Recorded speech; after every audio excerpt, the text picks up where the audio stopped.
The Sault Ste. Marie area is really a pretty unique situation for fall walleye fishing. A lot of different bodies of water in the fall time frame. It always seems like you're fishing by a ton of boats, but there's 3 separate locations that you want to key in on this body of water. And they're pretty far apart, but depending on wind conditions and depending maybe even what size of fish you want to go after, there's 3 areas. And the first is Lake George.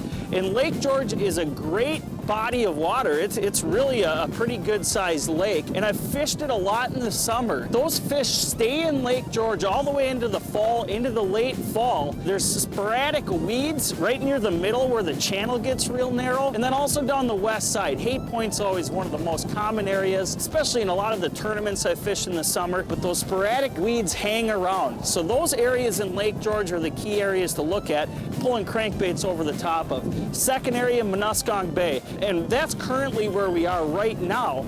But what you have here is you have a few different situations. We're dealing with a little bit warmer water temps than what there typically is in November here. So we're actually fishing just a touch deeper, and there's basically a big trough that comes all the way down toward the middle with a lot of spoil piles, a lot of rock piles, and we're following that break and pulling these crankbaits over the top of the rock piles. The third situation, a really pretty cool situation, basically because it's in huge water. So pay attention to the weather conditions, is up at Emerson Bay. And that's actually above the locks in Lake Superior, actually really close to where the Edmund Fitzgerald sank. So that's why I'm saying be careful with the weather.